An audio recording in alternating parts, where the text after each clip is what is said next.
All right, 10 pro tips to dial in tone, great tone, fast on the Pod Go. If you are new to the Pod Go or you just need some inspiration, this video is for you. We're gonna cover the first 10 things I would do if I pulled the Pod Go out of the box and I had good sound by this weekend. Here's what I would do. The first thing is set your input and output level. So the first thing I would do is go to the hamburger menu right here and go over to global settings.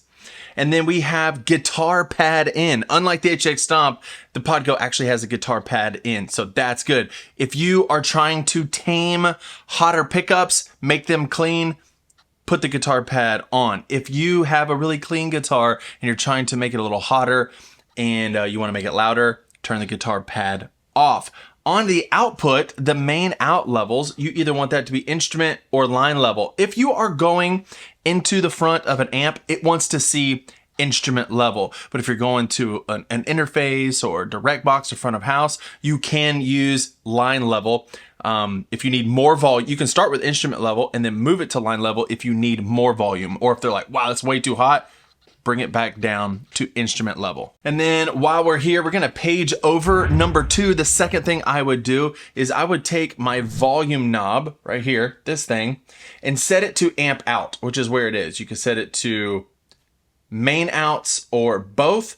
I would set it to amp out, which is the option that's right in the middle. That way your foot doesn't accidentally bump it and you're always sending a strong signal to front of house. All right, before we move on, let's put those to the test. Let's hear what they actually sound like. So,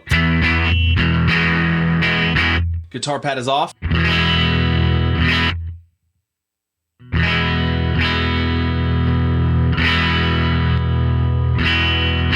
Just cleans it up a little bit.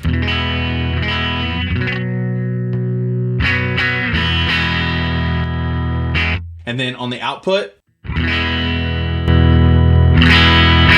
much louder.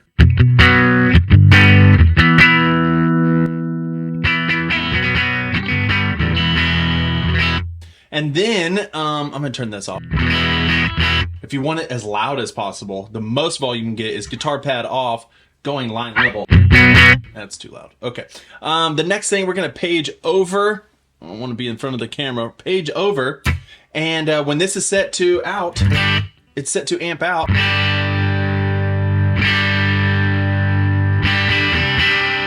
You can see that we're still getting our full signal to front of house, even if that gets bumped. All right, the next thing I would do is use other gear to expand the Pod Go.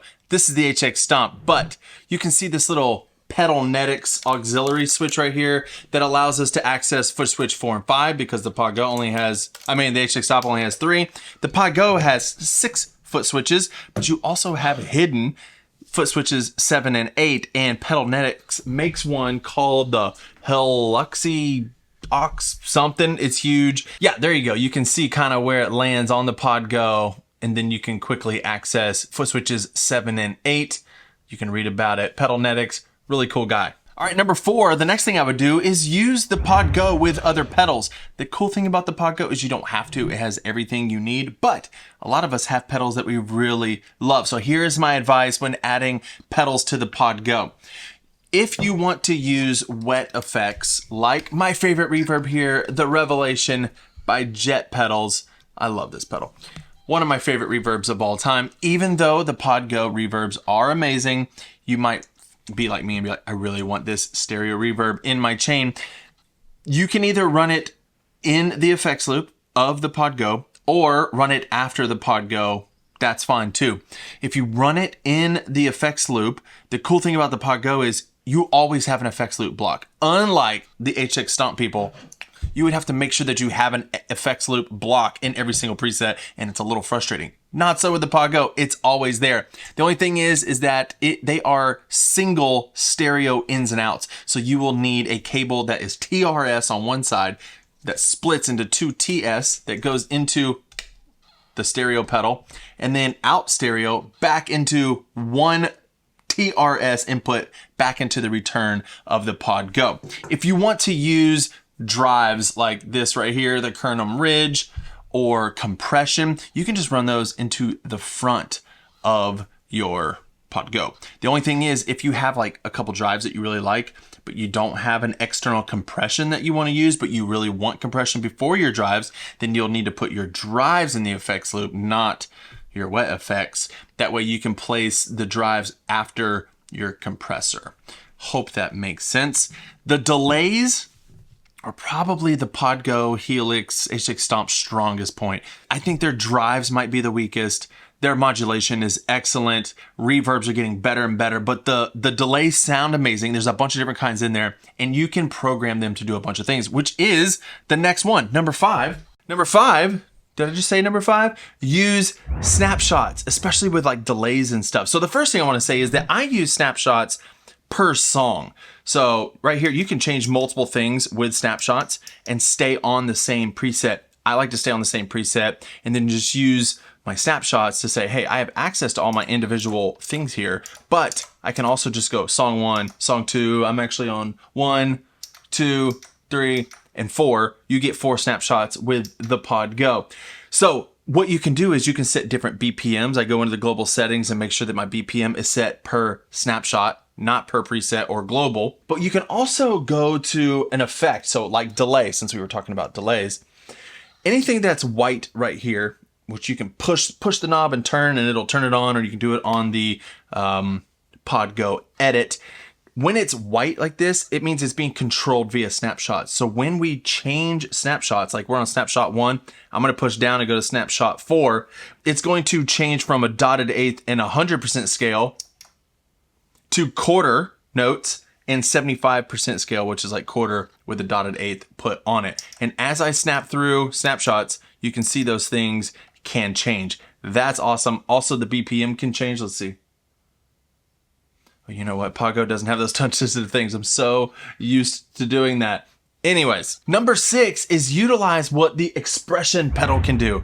The fact that the Podgo has a built-in expression pedal is amazing, and it can do a lot of things. Like you can assign the expression pedal to do crazy things like your wet effects. So like feedback. How would I do that? Let's go over here to the hamburger menu and do bypass/control. We're going to go over here to feedback, and the controller we want to be expression 2, let's say. Then we have our min and our max. I think our min was like somewhere in here, and then we can like go all the way to crazy feedback. And then let's go home, and now you'll notice it's white and it's controlling the feedback. I can zoom in and out and make my feedback go up and down. I can even do that on my reverb. So I have my decay and my mix. Let's see. My mix and my decay are already being controlled via snapshots, which is another thing I like doing. I use one reverb, and then as you go to different snapshots, you can bring the decay up and down, which is kind of cool. But let's just say, for example, I wanted the dampening to change because I wanted to release the dampening as I'm getting more and more ambient. Well, I could go here to the hamburger menu, control bypass, dampening, expression 2. I can do this. Set it real low, and then just take it all the way off. Then we push home, and then now when I do this, the dampening is moving at the same time that our feedback is moving. How cool is that? You can also do this with drives. So say you have room for one drive. I have the gain being toggled with like a foot switch right here, up and down, and the level. But you could also do that with the sweep of an expression. So for example, I'm going to do it on tone, but let's pretend like tone is gain. Same thing. We'll go to bypass. Let's go to tone. And we want controller expression there. The tone is down, but then I want to crank it.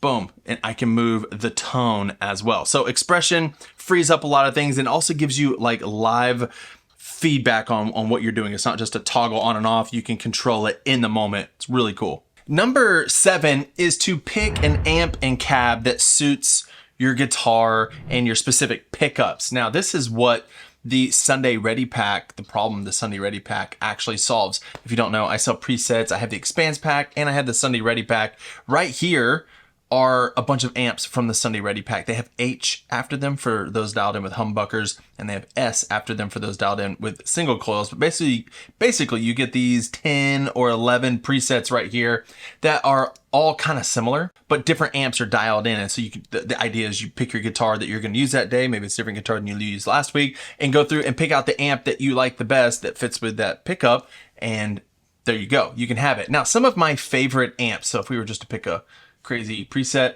some of my favorite amps for really clean tones is the Princess. I love the Princess amp. This can get fairly dirty real quick, but it's a nice clean amp. The Jazz Rivet is one of the cleanest on here. You can run it the drive all the way up. I usually like to set the bright up a little bit.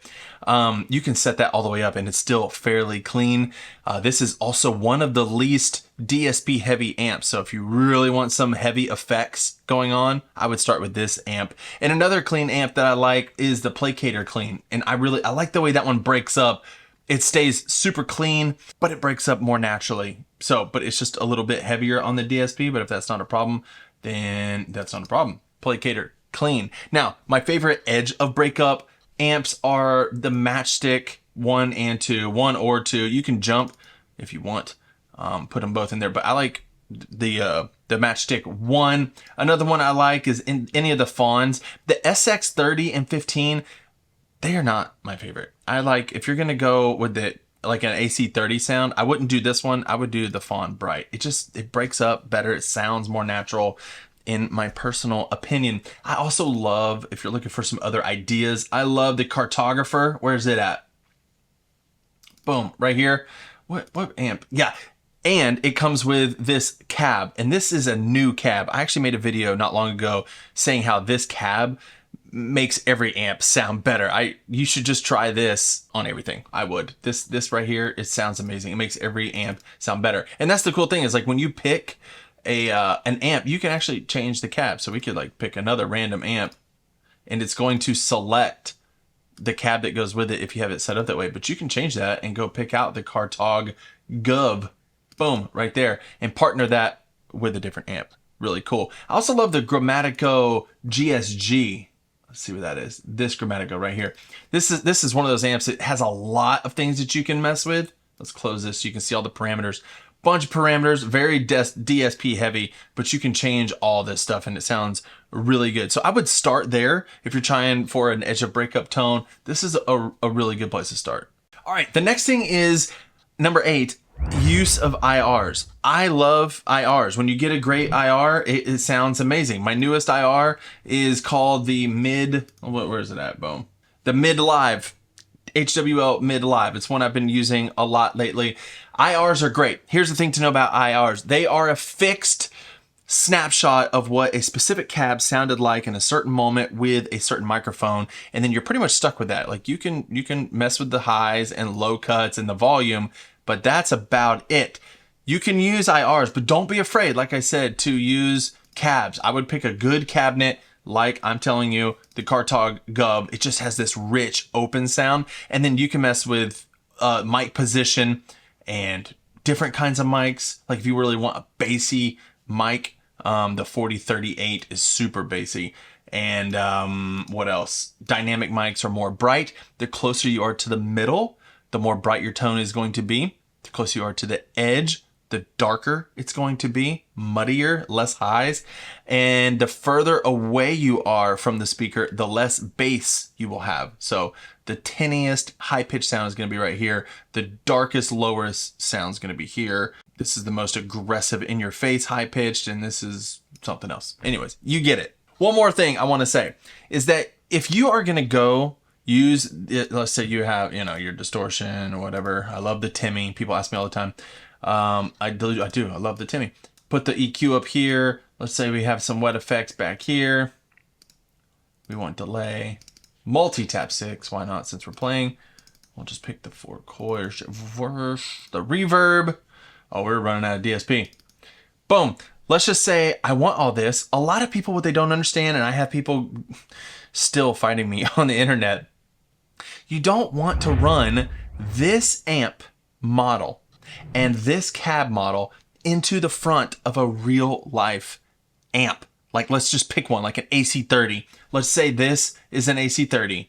I go over here, I pick out my AC30, the one I said don't use, because I love AC30s. I have an AC30, right? You don't want to run this model of an AC30 through the cabinet of an AC30 through an actual AC30. That is not what it's designed to do. It's probably going to sound bad. People want to fight me and say, oh, well, you can use the preamp and you can use the effects loop on your amp and all the different options that you can do. Yes, but what I am talking about, and I want to warn people, is don't use this whole modeler of an amp and send it to an amp. So if you have an amp, like an AC30 in your room that you want to use, just turn these off.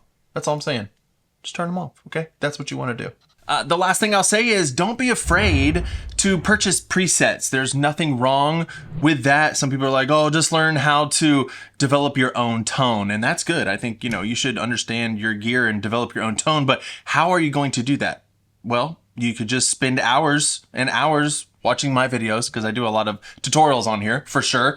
But some of the ways I've learned is by purchasing presets to see what other people do. It sparks creativity. So don't let anybody shame you for buying presets. There's been this whole thing going around, Facebook and all the groups about spending $75 for a preset. And I get it. If you don't have $75, don't spend $75. But if $75 is going to save you time because you have a full-time job and a life and a wife and kids and you just need tone by like this weekend, then you could buy something like the Sunday Ready Pack. That's exactly what it was designed to do, is just pull up a preset that matches your guitar and start practicing. You can get good tones by this weekend. That's what that's supposed to do. So whether you buy my presets or someone else's, don't let anybody shame you for buying presets. That is perfectly fine. I still buy presets so I can see what other people are doing. I love learning. There's nothing wrong with that. Thank you guys so much for watching this video. I made one for the HX Stomp. If you have an HX Stomp and you haven't seen that video, a lot of it's similar, but some of it's different. People were watching that one and said, hey, would you make a Pod Go version? So that's what this video is. I really appreciate you guys watching and hanging out and asking me questions. It's such a good community. I love it. I love doing my job. I love Hey Worship Leader and YouTube and all that stuff. So thank you for watching. Have a great day. Goodbye.